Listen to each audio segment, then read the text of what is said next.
The Chicago Bulls missed the playoffs for the second time in 3 years last season and finished with their worst record in a decade and a half. Even so, management believes the team is setting itself up to climb the Eastern Conference standings.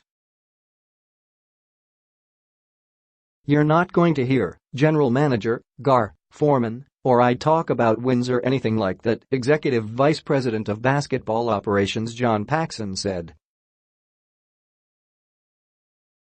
"But the expectations are to see this team come together. We feel we're deep. We've got at least 2 deep at every position." If Paxson's message sounds similar to the one he delivered after last season, well, not much has changed since then. Though the Bulls hardly appear to be championship contenders, they believe they have the potential to make a jump after going 27-55, their worst finish since 2003-04. They are banking largely on improvement from within to start climbing in the Eastern Conference, starting with the season opener at Philadelphia on October 18. That means Lauri Markkanen building on an impressive rookie season and Zach LaVine showing he really is a franchise cornerstone. It wouldn't hurt either if Jabari Parker stayed healthy after signing with his hometown team in the offseason. Markkanen manding. The Bulls expect Markkanen to miss the first few weeks because of a left elbow sprain. The 7-foot forward from Finland was injured at practice late last month, a blow for a rebuilding team. But the Bulls are expecting bigger things after he finished 4th among rookies at 15. 2 points per game and 2nd in rebounding, 7.5, because of his work ethic and dedication in the weight room. On the defensive end is where it will help him most, being able to play more positions comfortably, coach Fred Hoiberg said. Paying off. The Bulls didn't wait long to match the $80 million, 4-year offer sheet LaVine signed from Sacramento as a restricted free agent in July. Not a huge surprise.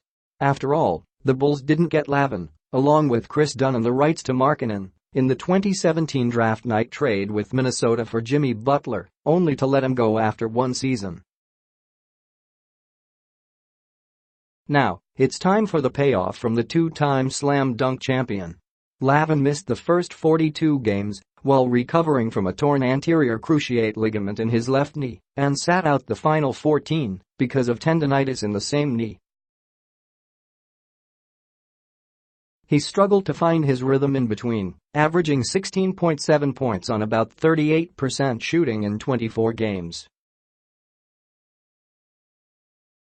A major question is how he'll fit with Markkanen and Dunn. Back home. Parker gets a chance to get his promising career back on track with his hometown team.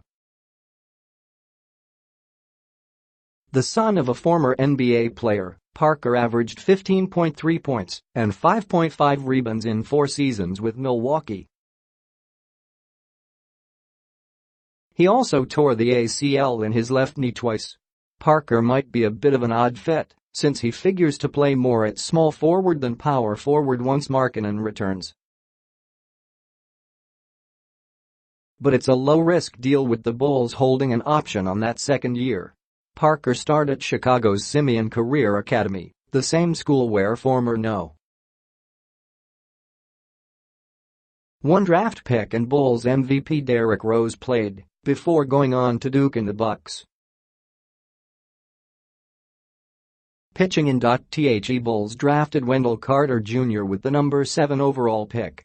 And they are banking on big things from the big man.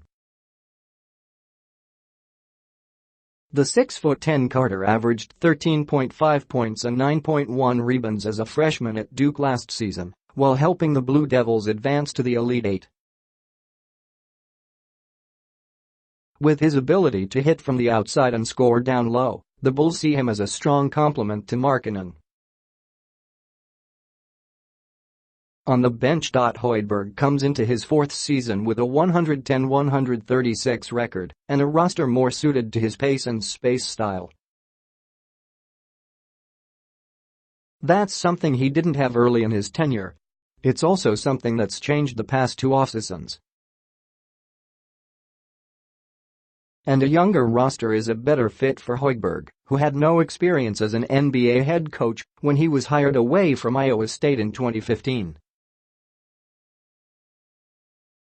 The commitment that Fred and the players made this summer to improvement really are creating a culture with these young guys of playing hard, working together, Forman said.